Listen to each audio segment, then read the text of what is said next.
Boa noite a todos. Você está no canal da Primeira Igreja Presbiteriana de Goiânia no YouTube. E toda quarta-feira nós estamos fazendo exposições na primeira epístola de Paulo aos Tessalonicenses. Iniciamos no mês de fevereiro e você tem acesso a todos os vídeos que foram gravados neste canal. Antes, quero te encorajar a se inscrever, também a ativar o sininho para receber notificação. Sempre que algum vídeo é publicado, alguma pregação, algum estudo, o YouTube vai emitir uma notificação para você. E também quero te encorajar a curtir esta página. Isso nos ajuda a fazer com que este canal cresça e à medida que ele vai crescendo, ele vai se tornando uma ferramenta ainda mais útil na propagação da Palavra de Deus. Vamos iniciar este estudo de hoje, orando, pedindo a Deus que nos abençoe. Aí mesmo onde você está, feche seus olhos e vamos falar com o Senhor. Obrigado, Pai, por este momento que o Senhor nos permite ter no dia, para pararmos um pouquinho, refletirmos sobre a Tua Palavra. Nós rogamos ao Senhor que perdoe os nossos pecados, pois todos nós somos pecadores e fazemos, por isso, coisas que não são agradáveis aos Teus olhos. E pedimos ao Senhor que nos santifique também, que o Senhor nos separe, nos consagre cada vez mais para vivermos a Tua presença, dedicados à glória do Senhor. Rogamos também que o Senhor abra os nossos olhos e nos permita, Senhor, enxergar aquilo que a Tua Palavra tem para nos indicar, nos mostrar, nos ensinar nesta oportunidade. Livra-nos do mal nesses dias que são tão difíceis, cheios de tribulações, e orienta-nos a vivermos em conformidade com a Tua vontade. Nós oramos por isso, em nome de Jesus. Amém. Amém. Muito bem, nós estamos dando sequência a esta série de exposições, como eu disse, na primeira epístola de Paulo aos Tessalonicenses, e hoje a passagem que estaremos lendo e expondo é o capítulo 2, versos 17 até o verso 20. Para você que está agora nos acompanhando, você pode ler o texto que se encontra na tela do seu computador ou da sua TV. O texto diz assim: Ora, nós, irmãos, orfanados por breve tempo de vossa presença, não porém do coração, com tanto mais empenho diligenciamos com grande desejo e ver-vos pessoalmente. Por isso, quisemos ir até vós, pelo menos eu, Paulo, não somente uma vez, mas duas. Contudo, Satanás nos barrou o caminho. Pois quem é a nossa esperança ou alegria, ou coroa em que exultamos na presença de nosso Senhor Jesus na sua vinda? Não sois vós? Sim, vós sois realmente a nossa glória e a nossa alegria. Esta é a palavra de Deus para nós. Antes de nós examinarmos esta passagem, me permita fazer aqui uma breve introdução. Como já vimos, Paulo se concentrou no capítulo 2 a fortalecer a confiança dos crentes tessalonicenses quanto à legitimidade da conversão deles. Por alguma razão, Paulo viu a necessidade de escrever e de fortalecer essa confiança nos crentes. E essas razões se encontram aqui. Primeiro, porque eles receberam a palavra certos de que ela procedia de Deus. E Paulo viu isto como uma ação do Espírito Santo na vida daqueles que tinham sido eleitos, como ele diz no capítulo 1, verso 4. Também porque eles receberam a palavra em verdade, não como uma articulação humana, não como uma palavra de engano, não como uma palavra cuja intenção era de tirar vantagem deles, sem qualquer interesse pela salvação e santificação deles. Não, eles receberam aquela palavra como sendo a verdade, com confiança de que ela, de fato, tinha procedido de Deus. Também porque a palavra estava operando eficazmente na vida deles. Aqueles crentes não receberam apenas a palavra, a compreenderam e ficou por isso mesmo. Não, aqueles crentes, eles receberam a palavra como procedendo de Deus em verdade e no mesmo momento que eles estavam recebendo aquela palavra, Paulo testemunhou como aquela palavra, no poder do Espírito Santo, estava operando eficazmente na vida deles.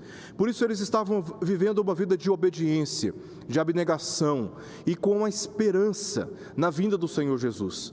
E era a palavra quem estava fazendo isso na vida deles, a ponto de suportarem as provações.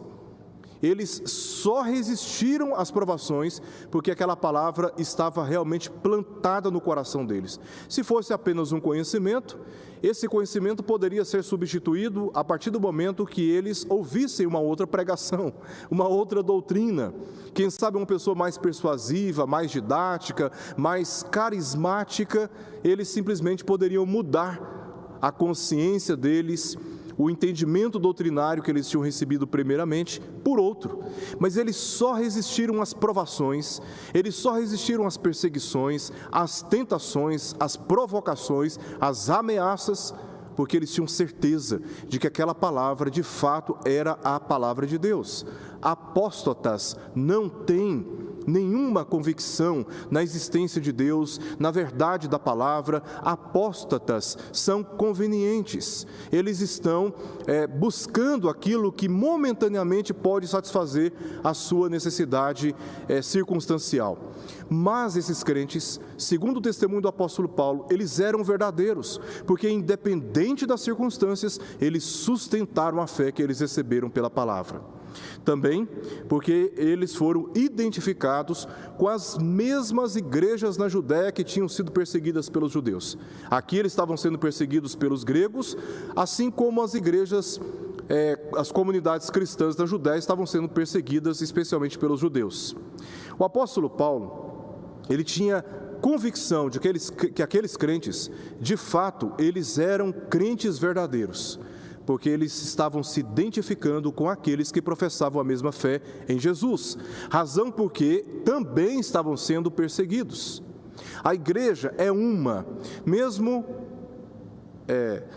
que esteja separada, em várias comunidades, entre todas as nações, a igreja é uma.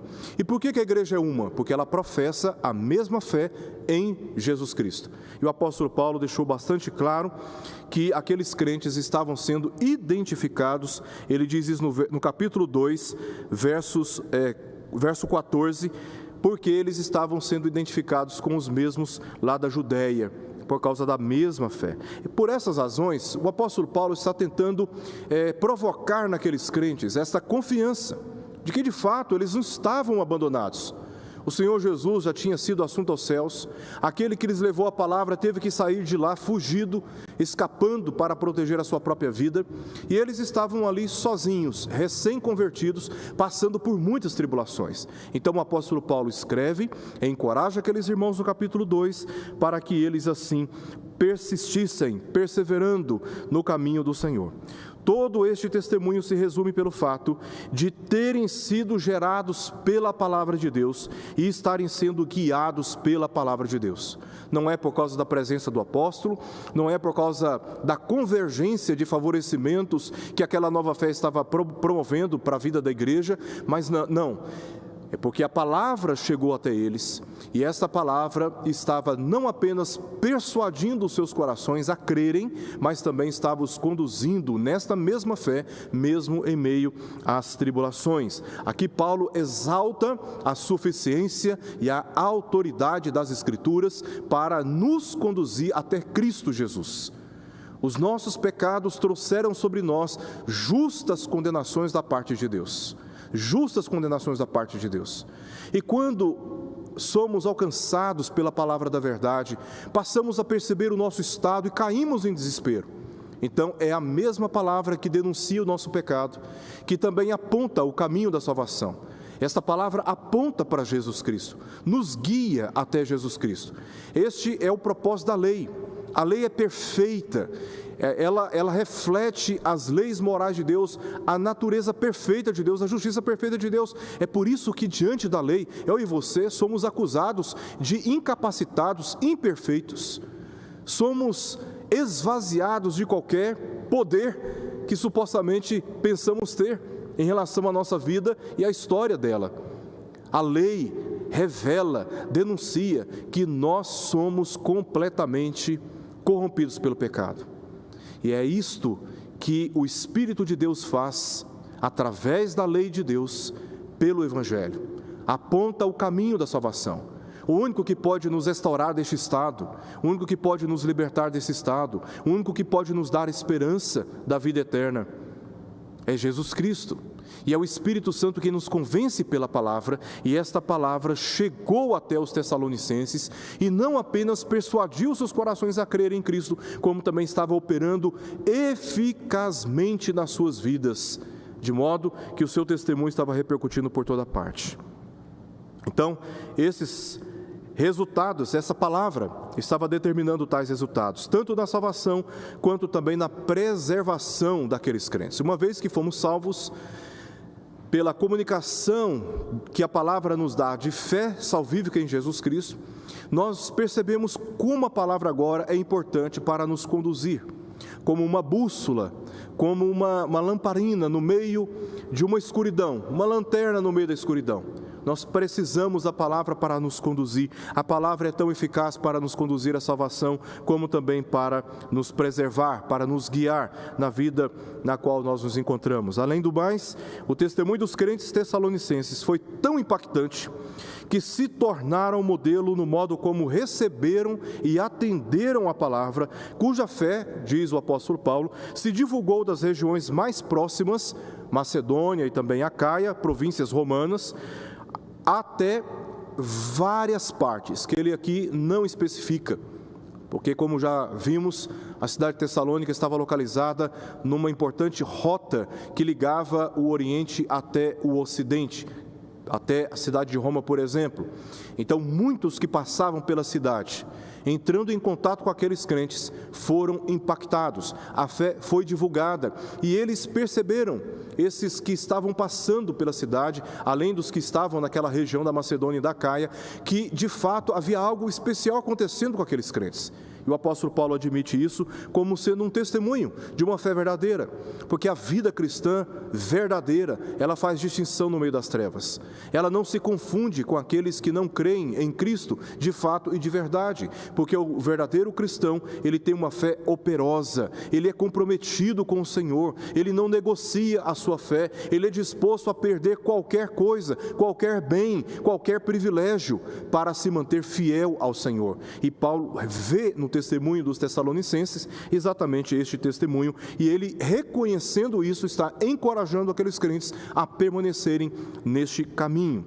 Eles permaneceram lá, inicialmente por 3 semanas, tanto o apóstolo Paulo, como também os seus companheiros, que foram impactados por este testemunho.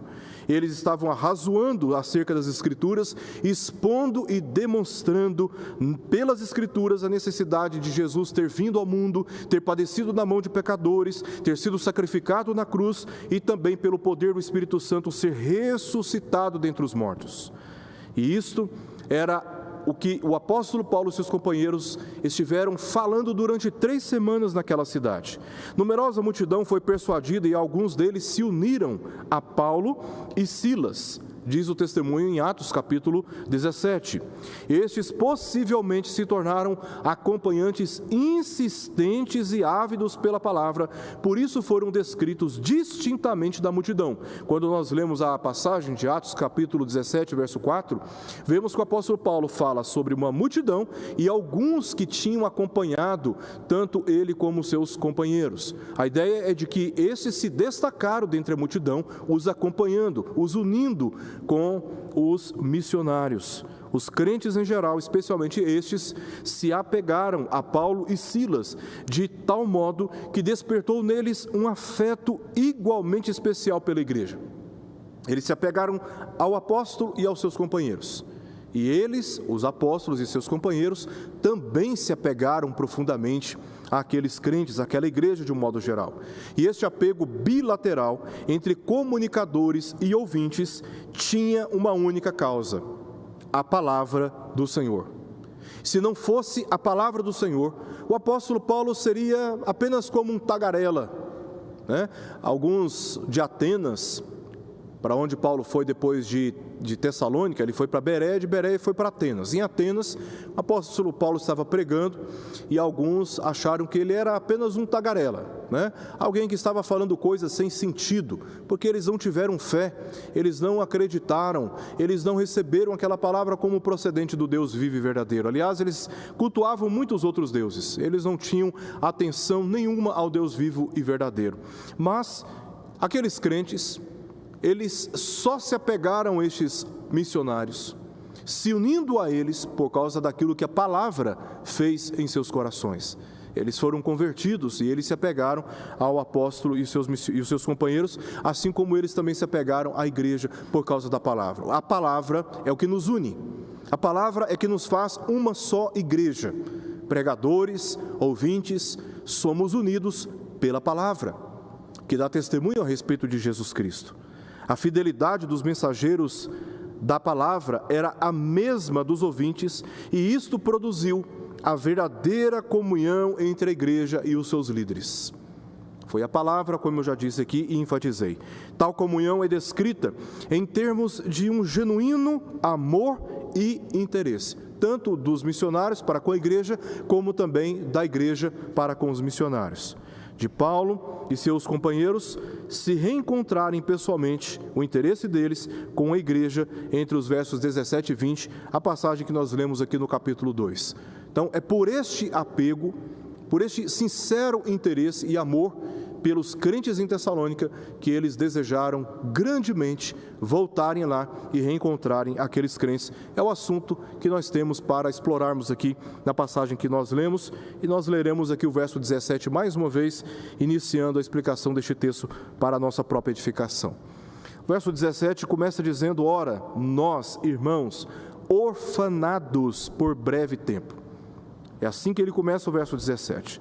De acordo com o livro de Atos, Paulo e Silas foram protegidos pelos recém-convertidos de Tessalônica, os enviando para a cidade de Bereia, evitando que fossem encontrados e hostilizados. Esse é um detalhe muito importante na passagem. Quando Paulo esteve naquela cidade pregando a palavra, os judeus, movidos por inveja, se juntaram com homens maus dentre a malandragem e fizeram uma quadrilha, organizaram um grupo para procurar o apóstolo Paulo. E certamente a intenção deles não era apenas de ameaçar. O perigo era tão grande que os próprios crentes, percebendo aquilo, resolveram ocultar o apóstolo Paulo. O apóstolo Paulo foi ocultado. Eles não encontraram o apóstolo Paulo, foram na casa de Jason, onde eles estiveram hospedados, não encontraram. Aí eles pegaram Jason, outros crentes, levaram para um lugar público, os humilharam e também determinaram que eles pagassem uma fiança injustamente. Somente à noite, depois destes eventos, é que os irmãos, preocupados com a proteção daqueles missionários, então os enviaram para a cidade de Bereia, que era uma cidade bem próxima da cidade de Tessalônica.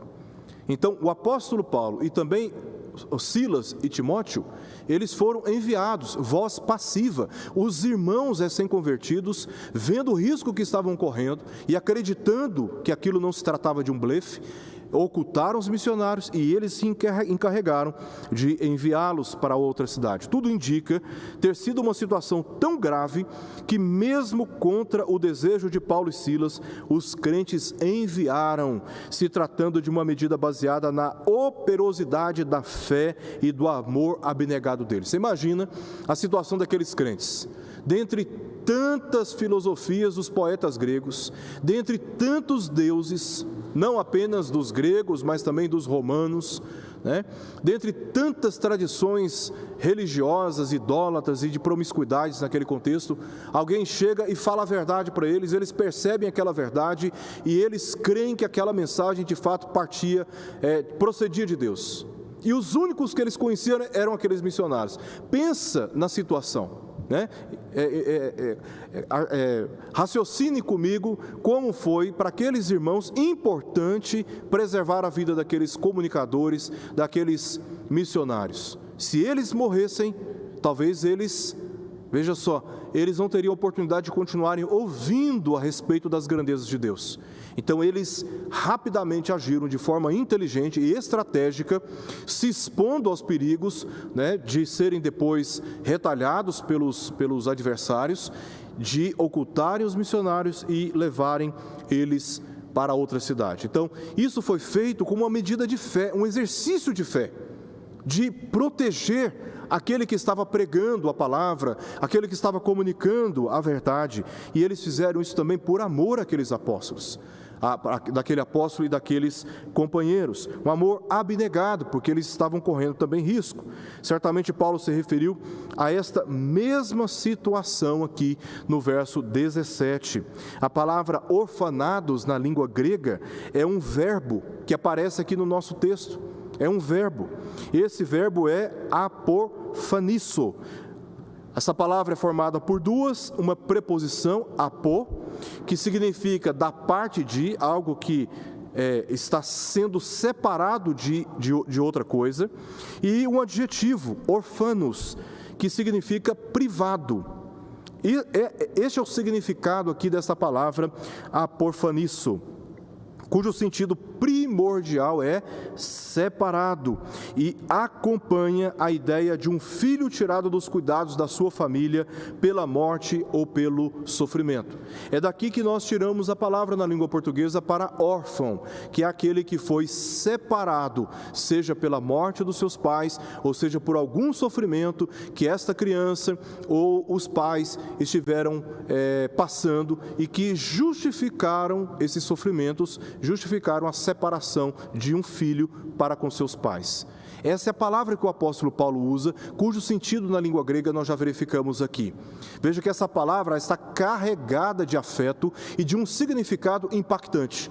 Eles estavam orfanados da igreja. Ora, irmãos, orfanados por breve tempo, estavam separados. Considerando a linguagem de parentesco que Paulo usa nesta epístola, em toda a epístola nós encontramos 19 referências que o apóstolo Paulo faz quanto àqueles irmãos. Por 17 vezes ele usa a palavra no plural, irmãos, e por 2 vezes ele usa a palavra no singular, irmão. Veja, em 5 capítulos nós encontramos 19 vezes o apóstolo Paulo chamando de irmãos, irmãos, irmãos, irmãos, irmãos, irmãos, irmãos, irmãos. A ideia transmitida aqui é de uma família. O apóstolo Paulo está integrado a uma família. Aqueles crentes, eles estavam integrados a uma família cristã. Paulo diz lá em Efésios capítulo 2, verso 19, chamando os efésios, falando que porque eles creem em Cristo, eles todos eram constituídos família de Deus. E eles tinham sido separados por causa das perseguições. A ideia transmitida aqui é de uma família cristã que foi separada por causa das perseguições, por causa dos sofrimentos. Paulo e seus companheiros estavam separados daqueles irmãos por causa desses sofrimentos. Eles eram como que órfãos por causa desses sofrimentos. Notemos como o verso inicia com uma conjunção de coordenação. Ele começa dizendo, ora. Essa é uma conjunção de coordenação, relacionando aquilo que ele disse antes sobre a perseguição e também os seus perseguidores, os judeus, ao que diz a seguir aqui, adicionando novas informações, ou seja, o sofrimento que isto lhe causou entre os versos 17 e o verso 20. Ele os chama de irmãos como membros da mesma família e amplia o seu sentimento de tristeza por ter sido forçado. Não é o que ele queria, não é o que estava nos seus planos, mas eles foram forçados. Daí porque também nós vemos lá na voz passiva em Atos, dizendo que eles foram enviados pelos irmãos tessalonicenses. Eles foram forçados a deixá-los tão rapidamente e também à noite. Uma despedida assim rápida, não foi uma despedida longa, né? Mas foi uma despedida rápida, tinham que agir de forma discreta, mas também o interesse por vê-los novamente nos argumentos a seguir. Ele demonstra a sua tristeza por ter sido separado, bem como seus companheiros da igreja, e também ao mesmo tempo demonstra o interesse de reencontrar aqueles crentes. O verso 17 continua dizendo, orfanados por breve tempo de vossa presença, não porém do coração. Ele fez uma diferença entre a separação da sua presença pessoal e a separação dos seus afetos, coração. Orfanados por breve tempo de vossa presença, não porém do coração. E Paulo faz essa separação entre presença pessoal e afeto para animá-los em face da verdade de que ainda estavam tão unidos quanto antes. As tribulações foram capazes de separá-los presencialmente, mas não foram capazes de separar o seu afeto. Os perseguidores conseguiram provocar a expulsão da presença pessoal de Paulo da igreja tessalônica, mas não puderam expulsar a igreja tessalônica do seu amor por ela. Olha que referência tão contextual para nós, que estamos no meio de uma pandemia e sendo forçados a estarmos separados uns dos outros. Essa separação é dolorosa. Isso nos traz tristeza, porque o natural, o esperado, o mais saudável é de estarmos todos juntos na casa do Senhor, o adorando em espírito e em verdade, e ouvindo a leitura e a exposição das Escrituras Sagradas. É isso que nos une, conhecer e sermos conhecidos pelos nossos irmãos e mutuamente nos ajudarmos no caminho da fé. Contudo, por causa dessa pandemia, dessas tribulações, por causa dessas tribulações presentes, nós estamos separados.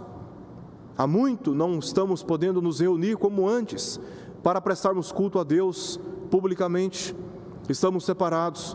Mas apesar disto causar tanta tristeza no nosso coração, nós não podemos esmorecer, porque ainda assim nós estamos unidos pela mesma fé em Jesus, e o nosso afeto uns pelos outros é intocável. Essas tribulações não podem anular no nosso coração o nosso carinho, o nosso afeto, a nossa preocupação, o nosso interesse, o nosso senso de urgência de acudir àqueles que estão sofrendo e padecendo necessidade, porque nós somos a família de Deus. É por isso que nós nos chamamos de irmãos. E o apóstolo Paulo está dizendo exatamente isso para a igreja, para encorajá-la, dizendo: apesar dos perseguidores terem provocado a minha despedida de vocês, o meu coração ainda está presente entre vocês. Eu os amo, eu me importo com vocês. E isto estava sendo dito como maneira de Paulo encorajar aqueles crentes, dizendo que eles estavam tão unidos como antes. A igreja não estava acabando, a igreja não estava ruindo, a igreja não estava sendo desfeita, porque presencialmente eles estavam separados. Na verdade, todas essas tribulações estavam fortalecendo ainda mais a unidade da fé na pessoa de Jesus. E Paulo está dizendo exatamente: olha, o meu coração ainda está com vocês. Eu não perdi o afeto, o interesse. É por isso que nós encontramos aqui na epístola momentos em que ele ora, do capítulo 1 até o final do capítulo 3. O apóstolo Paulo está aqui orando, e enquanto ele está orando, agradecendo a Deus por aqueles crentes, ele está instruindo aqueles crentes. Depois, no final do capítulo 3, a partir do verso 11, ele faz uma nova oração, agora pedindo para que Deus preservasse aqueles crentes, e enquanto ele está em oração, ele está instruindo aqueles crentes. Paulo, apesar da distância, não deixou de corresponder e não deixou de orar por eles. Ou seja, apesar da distância e da separação física, eles estavam ainda muito unidos pela vocação de Deus a respeito daqueles crentes e também daqueles missionários. No final nós lemos o verso 17: com tanto mais empenho diligenciamos, com grande desejo, ir ver-vos pessoalmente. Ao dizer isto, não quis que entendessem que a presença pessoal não era importante, porque era. Como eu disse aqui, é importante estarmos unidos, juntos, presencialmente na casa de Deus. Assim que for permitido, assim que tivermos um ambiente mais favorável para nos, com prudência, agindo com sensatez e com sabedoria, discernindo o momento que nós estamos vivendo de grande risco contra a nossa saúde e da nossa família. Mas assim que todos receberem a vacina, assim que todos estiverem protegidos, ou relativamente protegidos, nós não podemos perder a oportunidade de estarmos na casa de Deus, em nenhuma oportunidade. Se temos oportunidade, estejamos presentes, porque a presença na casa de Deus, a união presencial do povo de Deus é importantíssima. Não é à toa que tanto no Antigo e no Novo Testamento encontramos várias passagens indicando que o povo de Deus tem que estar presencialmente unido.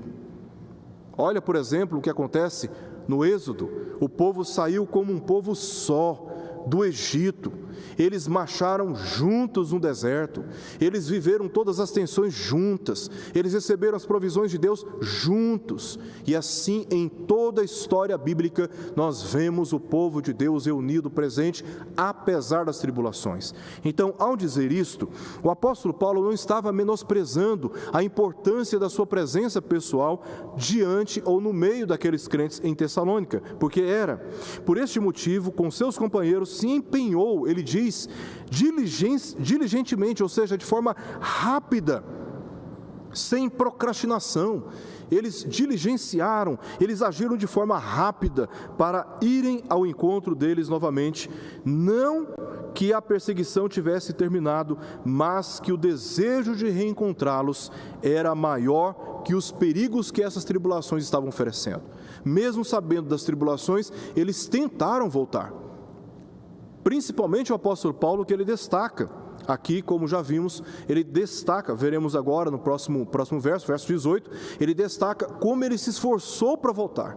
Ele sabia que as tribulações não tinham terminado, mas ele tentou voltar. É isso que nós vemos aqui no verso 18. O verso 18 diz assim: Por isso, quisemos ir até vós, pelo menos eu, Paulo, não somente uma, mas duas. Ele está enfatizando o seu esforço de querer voltar e de reencontrar aqueles irmãos. Contudo, há aqui uma barreira, que foi colocada por Satanás, e por este motivo o apóstolo Paulo e os seus companheiros não voltaram. Aqui Paulo repete aquilo que ele disse antes: o grande desejo de retornar a Tessalônica e reencontrar aqueles crentes. Ele disse isso no verso 17, e ele está repetindo no verso 18, por isso quisemos ir até vós. Ele está repetindo isso e enfatizando um aspecto particular dessa tentativa, quando ele diz que tentou ir duas vezes. Sua ênfase foi necessária, visto que a sua presença entre os tessalonicenses estava sendo atacada pela calúnia de que estivera lá apenas por intuitos gananciosos e em busca de prestígio público. Isso é o que nós vemos no capítulo 2 de Tessalonicenses, deixa eu só encontrar aqui rapidamente, verso 5, 1 Tessalonicenses, capítulo 2, verso 5. A verdade é que nunca usamos de linguagem de bajulação, como sabeis, nem de intuitos gananciosos, Deus disto é testemunha. Verso 6. Também jamais andamos buscando glória de homens, nem de vós, nem de outros. Paulo já tinha feito essa defesa no capítulo 2, e aqui ele está fazendo uma ênfase, tá? Ele fez a sua defesa contra esse falso testemunho promovido pelos perseguidores, e aqui ele dá provas novamente pelo seu interesse e esforço dedicado por duas vezes a retornar, e justifica porque não conseguiu. Satanás nos barrou o caminho, disse ele. Esta não foi a primeira vez que o apóstolo Paulo se viu impedido de chegar a um destino com propósitos missionários. Que coisa, né? Ele está em Atenas, desejando voltar até Tessalônica, e ele não conseguiu voltar para cumprir com seus propósitos missionários, porque Satanás foi um impedimento. E o apóstolo Paulo não viu isso acontecer uma vez só, dele ter propósitos missionários e ser impedido. Em Atos capítulo 16, verso 6 até o verso 10, lemos que ele estava percorrendo a região de Frígio-Gálata. Frígio-Gálata ficava ao norte da atual Turquia hoje, mas foi impedido pelo Espírito Santo de pregar a palavra na Ásia. Então, seguiu na direção da Mísia, que ficava mais ou menos ao sul, um pouco ao sul, na atual Turquia, indo para a costa, indo para o lado oeste da Turquia. Mas novamente o Espírito de Jesus o não permitiu. Por fim, seguindo viagem, chegou até a cidade de Troade, que ficava um pouco ao norte da atual Turquia, na costa oeste da atual Turquia. E foi ali que à noite teve a visão de um macedônio, um varão macedônio, rogando para ir até Macedônia e ajudá-los. Passa a Macedônia e ajuda-nos. Foi o que ele ouviu numa visão que ele teve à noite na cidade de Troade. Assim que ele teve aquela visão, ele imediatamente seguiu para aquele destino, concluindo, entendendo que o próprio Deus o estava chamando, o vocacionando para aquele destino, a fim de anunciar o Evangelho naquela região. Então, quando ele entendeu isso, ele foi imediatamente para aquela região da Macedônia e chegou exatamente como o planejado, não por ele, mas pelo Espírito que o estava conduzindo em todo o tempo. Quando ele vai para a região de Frígia e Gálata, o Espírito Santo o impede. Então ele muda sua rota, começa a ir para a região da Mísia, mas o Espírito de Jesus o impediu novamente. Então ele, desviado do seu caminho, do seu itinerário, ele vai para Troade, e de Troade ele vai para Macedônia, porque é lá que o Espírito o queria, pregando o Evangelho. O Espírito Santo estava guiando o apóstolo Paulo o tempo todo, e aqueles impedimentos, apesar dele ter tido nesses itinerários a intenção de pregar o Evangelho, o Espírito Santo estava o conduzindo para outras regiões. É o Espírito Santo quem conduziu o apóstolo Paulo, e é o Espírito Santo quem conduz todos aqueles que creem em Cristo. E mesmo quando nós chegamos em determinadas circunstâncias da nossa vida, que as nossas intenções são frustradas, precisamos confiar na direção do Senhor e em nenhum momento nos esquecer que nós não somos capazes de guiar a nossa vida. E por isso precisamos confiar sempre, sem negligenciar a nossa responsabilidade humana, precisamos confiar sempre que acima de nossos planos, das intenções do nosso coração, é o Espírito de Deus quem nos conduz, é Deus soberanamente quem nos conduz. Sim, o homem faz planos, mas é o Senhor quem lhe dirige os passos, diz Salomão em Provérbios capítulo 16, verso 9. Chegando da Macedônia, foi até a primeira colônia do distrito, chamado Filipos, de onde partiu para a cidade de Tessalônica. Foi assim que Paulo chegou até a cidade de Tessalônica, guiado pelo Espírito de Deus. E ele cumpriu exatamente o propósito para o qual o Espírito o levou até lá. Paulo já tinha entendimento de que foi o Espírito Santo quem o conduziu até lá, o impedindo de ir a outros lugares, porque Deus, ele enxerga muito além que o homem pode enxergar. A nossa visão é curta. A nossa visão ela é turva, a nossa visão ela é confusa, a nossa visão é puramente especulativa sobre o futuro. Mas Deus, ele tem a ciência de todo o tempo, de toda a história. Ele conhece todas as coisas e ele sabe exatamente o que é melhor para cada um dos seus servos. E Paulo já tinha esse entendimento de que era o Espírito quem estava o conduzindo para lá para anunciar o Evangelho. Mas agora, o seu discernimento é outro. O que nós vemos no verso aqui, 18, não é o Espírito de Deus quem estava conduzindo, mas o Satanás estava impedindo que retornasse à cidade. Portanto, o contexto é totalmente diferente. Totalmente diferente. Se o primeiro, o Espírito foi o seu caminho, neste, o Satanás, que significa adversário, estava sendo um obstáculo. Os impedimentos do Espírito de Deus estavam conduzindo o apóstolo Paulo para onde Deus havia designado. Mas agora Satanás está sendo um obstáculo no caminho dele. Por isso ele diz, Satanás nos barrou o caminho, um obstáculo. É como uma ponte que foi quebrada. E Satanás, assim, estava barrando o seu caminho. Trata-se de uma declaração interpretativa, o que Paulo está tratando aqui, ou é uma interpretação literal? Satanás, ele apareceu e se interpôs no seu caminho. Se colocou diante do apóstolo Paulo e falou, aqui você não vai. O apóstolo foi por um outro caminho, Satanás se apresentou lá e disse, não, aqui você não vai. Estava lidando com problemas de saúde ou no ministério?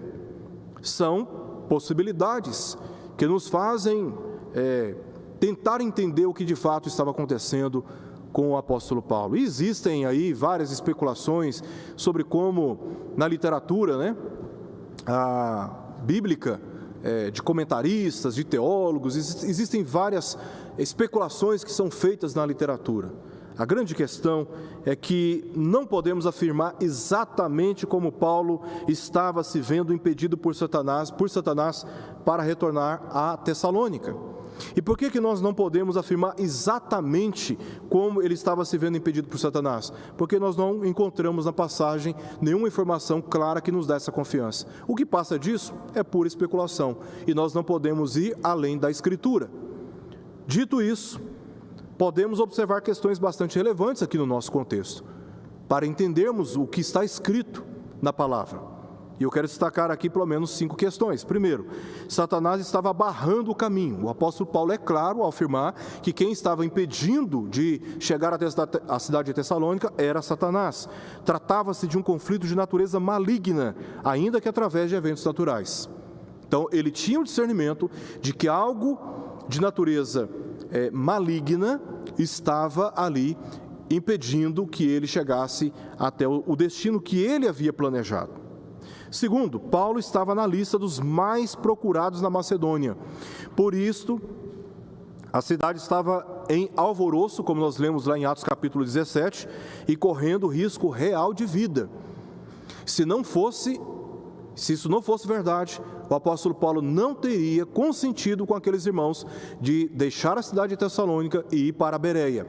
Como os seus perseguidores, os seus adversários, foram à cidade de Bereia, quando tomaram conhecimento que Paulo estava lá, mais uma vez aqueles irmãos de Bereia tiveram também a mesma conduta, de tirarem o apóstolo Paulo de lá, porque o risco era real de vida contra a vida daquele servo, e também dos seus companheiros. Então, é óbvio na leitura do contexto de que Paulo era o objeto principal dessa busca, dessa diligência. Eles estavam procurando o cabeça, estavam procurando aquele que estava transtornando o mundo, literalmente, aquele que estava anunciando a verdade. Então eles tinham que pegar primeiramente Paulo, porque era ele quem estava divulgando, disseminando o Evangelho. Terceiro lugar, sua espera por uma oportunidade menos arriscada a favor dos crentes em Tessalônica, porque veja só, se o apóstolo Paulo volta para a cidade de Tessalônica, mesmo sabendo dos riscos, ele era uma pessoa muito abnegada. Nós lemos isso em vários testemunhos, em Gálatas, 2 Coríntios, onde ele dá relatos sobre a sua trajetória e como ele enfrentou inimigos, ele enfrentou irmãos falsos, ele enfrentou açoites, ele enfrentou naufrágios, ele enfrentou doenças, ele enfrentou todo tipo de perigo. Todo tipo de perigo. Ele diz, por exemplo, em Filipenses, que ele aprendeu a viver contente em toda e qualquer circunstância. Ele aprendeu a viver no momento de escassez, mas também aprendeu a viver momentos de abundância. Então, era um missionário bastante abnegado, que não temia a morte e não temia passar por nenhum tipo de privação. Mas se Paulo voltasse precipitadamente, de forma imprudente até aquela cidade, não só ele, também os crentes estariam correndo risco. Então, a sua espera por uma oportunidade menos arriscada a favor dos crentes em Tessalônica, recordemos aqui o que quase aconteceu com Jason e outros crentes lá em Tessalônica, antes um pouco de Paulo sair daquela cidade.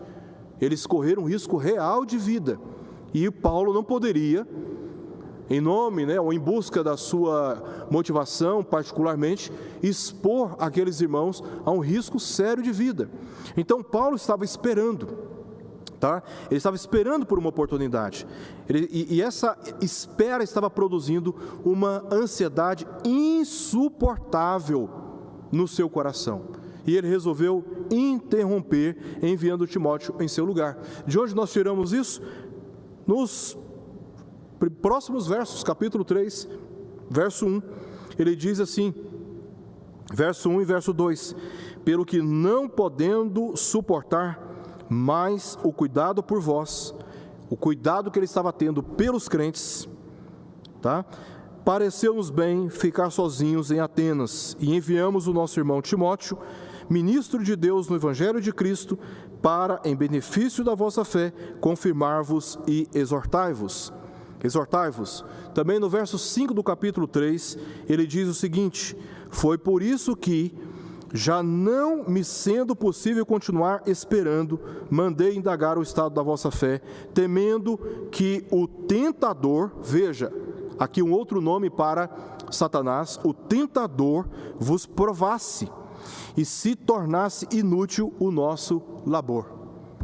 Então, Paulo, ele estava em Atenas, aguardando uma oportunidade que oferecesse menos risco aos crentes, e foi pelo cuidado dele para com os irmãos de Tessalônica que ele aguardou. E essa espera de Paulo, ela estava produzindo uma ansiedade insuportável. Ele diz que não estava podendo mais suportar o cuidado por eles. Uma ansiedade terrível no seu coração. Então, isso está no contexto. Outra questão importante, letra D. Por causa deste impedimento, resolveu ir para a cidade de Corinto, e de lá ele escreveu e destinou 1 e 2 Tessalonicenses. Embora Paulo não tenha podido ir até a cidade de Tessalônica, ele saiu de Atenas e foi para a cidade de Corinto. E foi lá, na cidade de Corinto, que ele escreveu as primeiras epístolas que nós temos aqui dentro do cânon do Novo Testamento. Tá? Paulo tem 13 documentos no Novo Testamento. Cronologicamente falando, a primeira epístola que Paulo escreveu, que consta no Novo Testamento, foi 1 Tessalonicenses.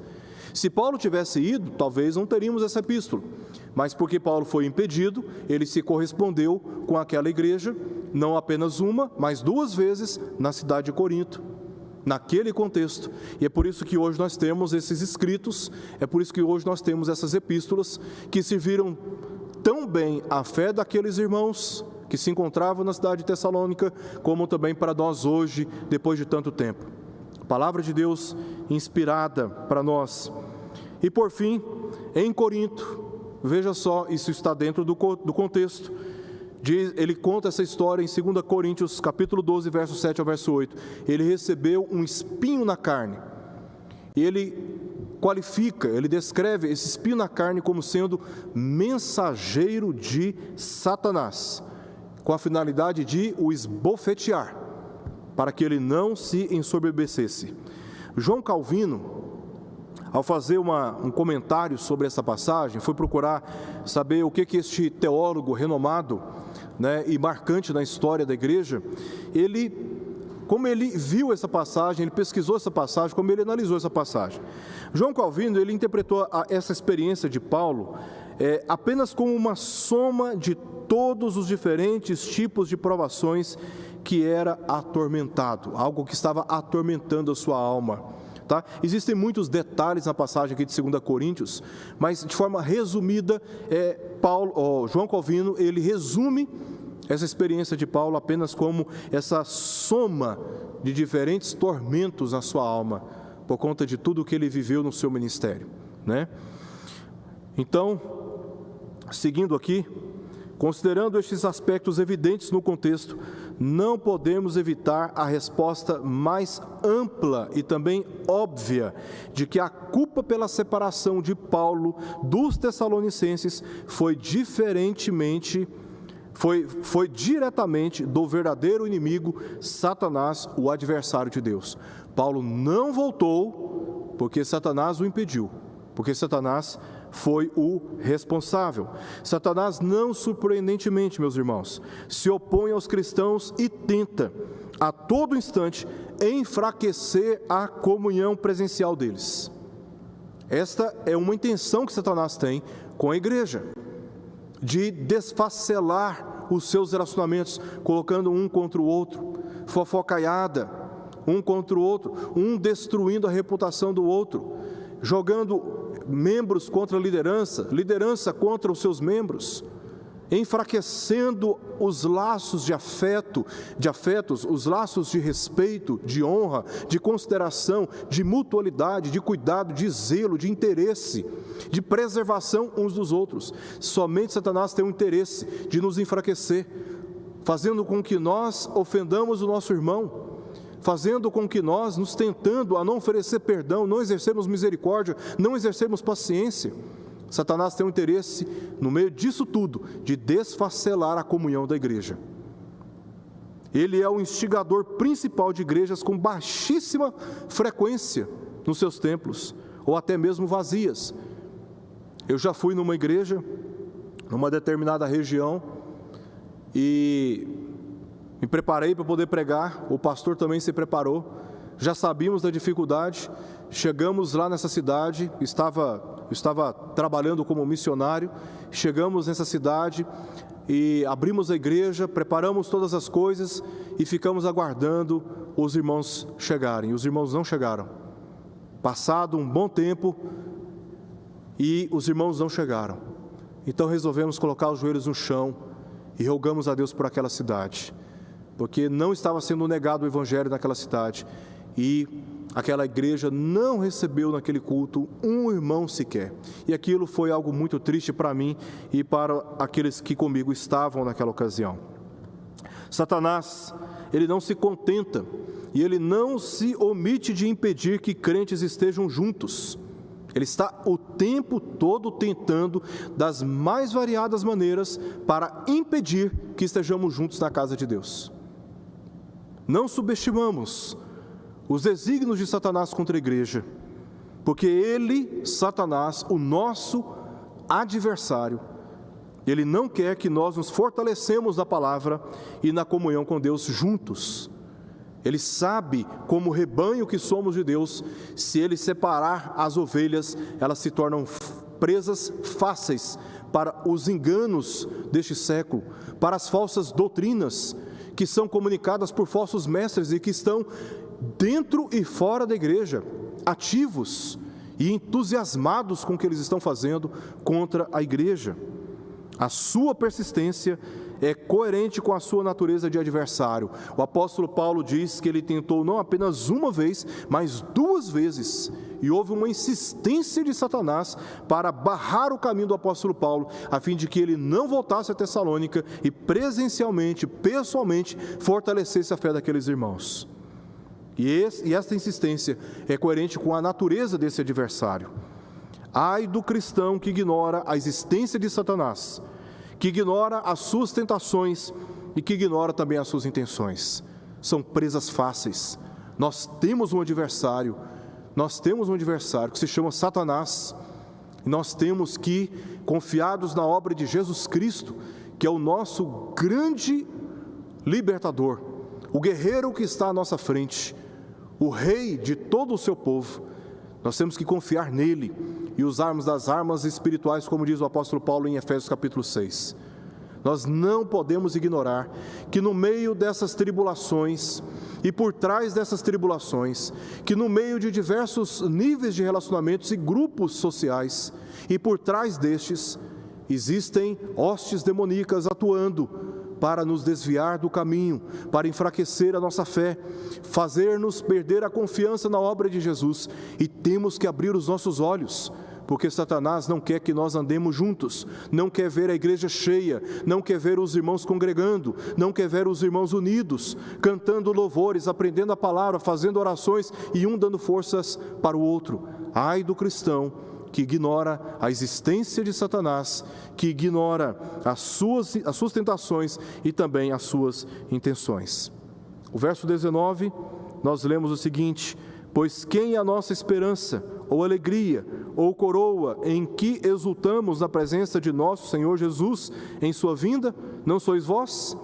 No verso 20 nós lemos: sim, vós sois realmente a nossa glória e a nossa alegria.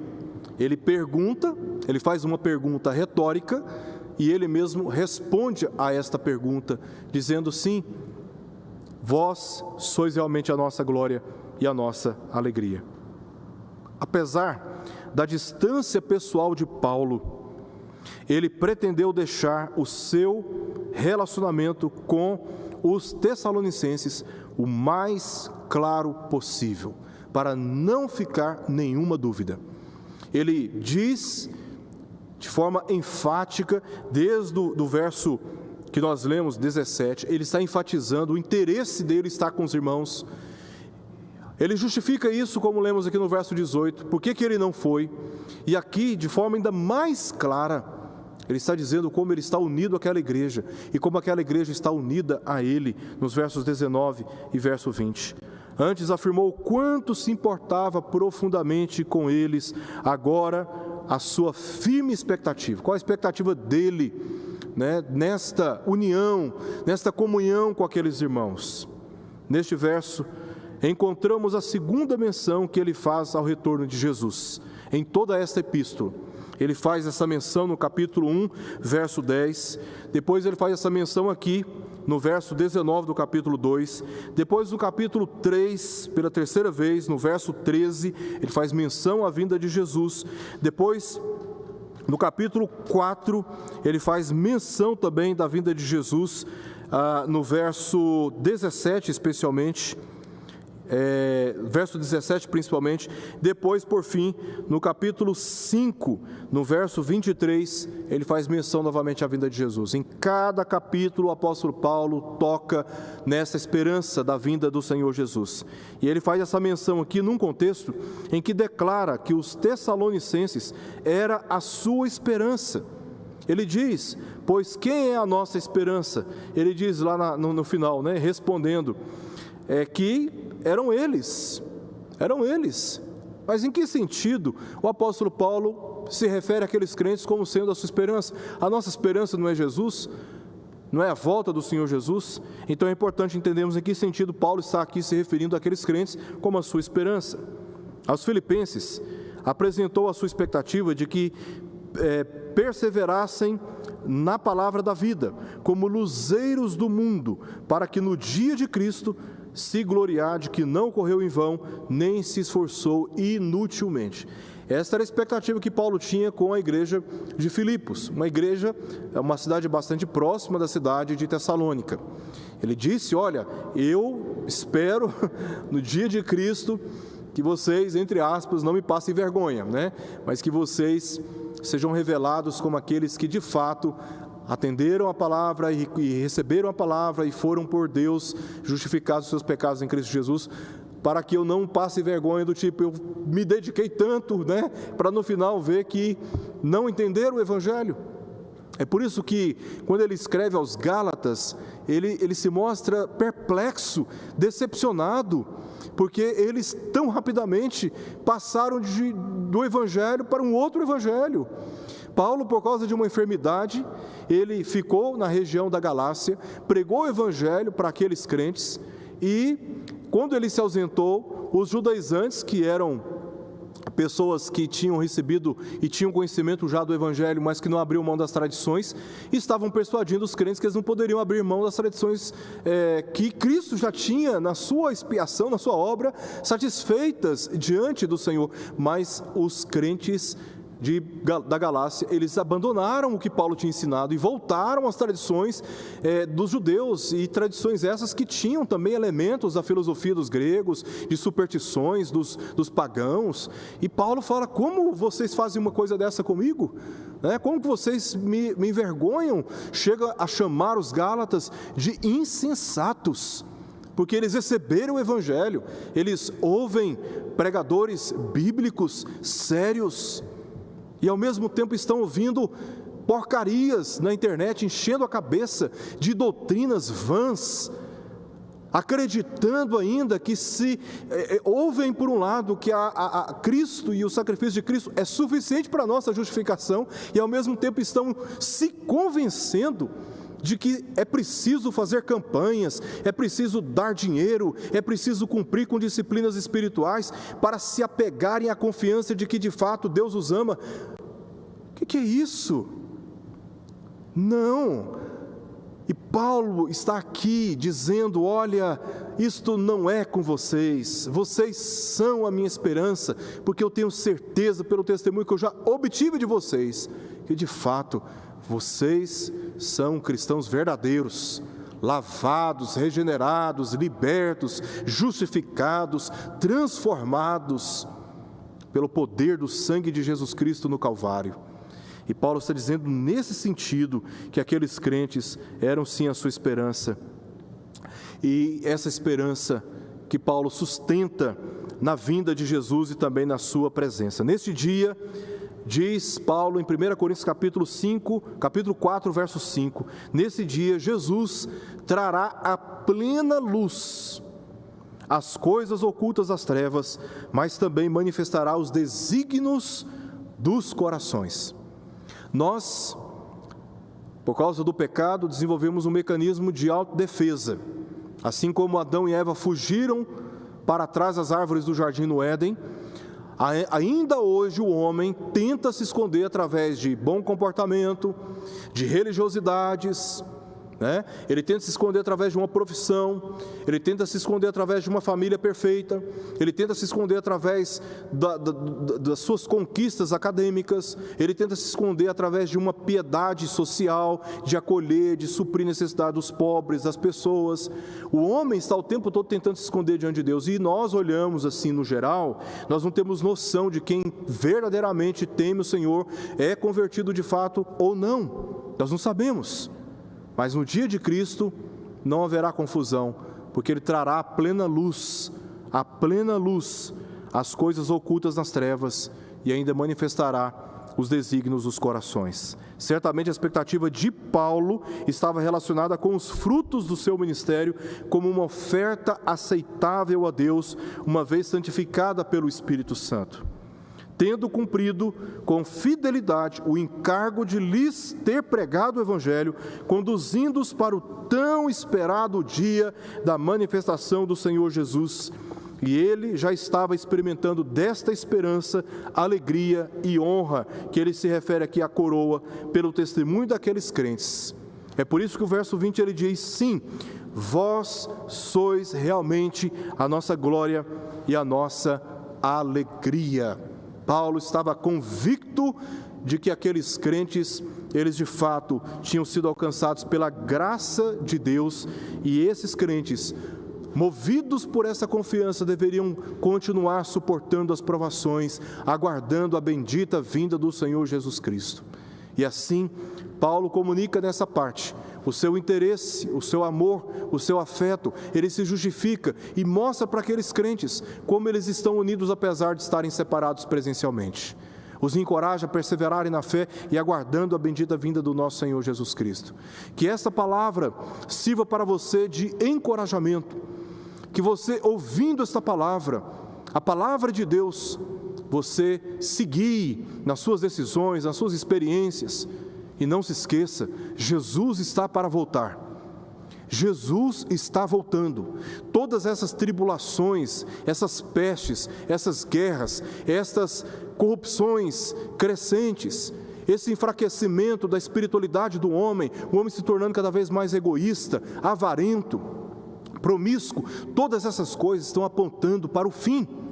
E você que crê em Jesus Cristo e confia na palavra de Deus, suporte com paciência a provação, porque o Senhor está preparando para você, Ele está preparando para mim, está preparando para aqueles que confiam em Jesus Cristo, essa esperança de estarmos com Ele.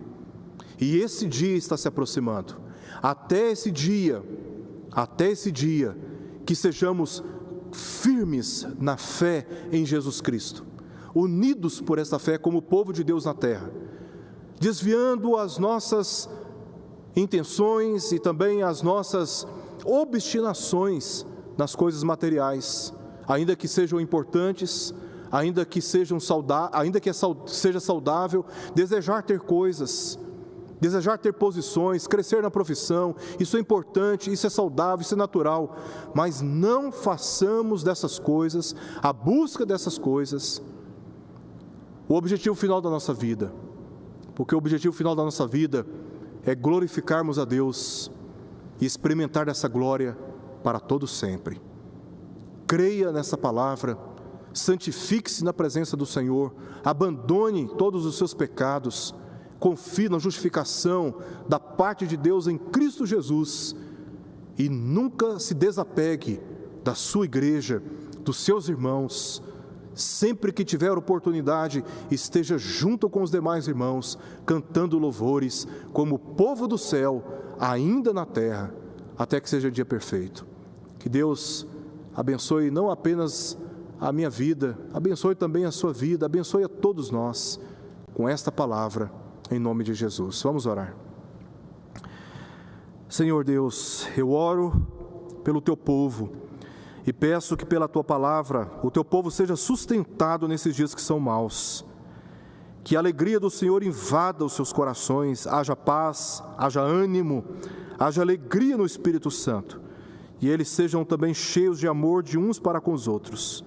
Eu oro por cada um deles, pelos teus filhos, e peço que o Senhor não permita que o maligno toque na vida deles, na família deles, e que eles sejam ousados no testemunho do Evangelho, que eles sejam firmes e contentes por servirem ao Senhor, mesmo quando o mundo tira tudo deles, sabendo que no céu, na presença do Senhor, eles já têm tudo reservado, segundo as promessas da Tua Palavra.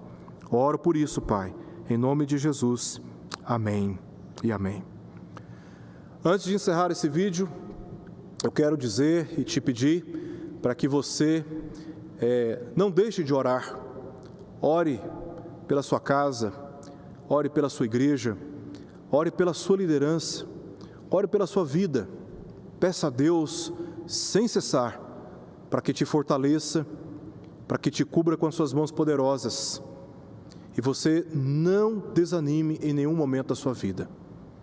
Não deixe de buscar ao Senhor e de confiar nele, porque Ele é o nosso refúgio, é a nossa torre forte, é a nossa rocha, é a nossa esperança. Creia no Senhor Jesus e continue firme nos caminhos que Ele te chamou. Que Deus abençoe você e toda a sua casa, e até o próximo estudo, se Deus nos permitir.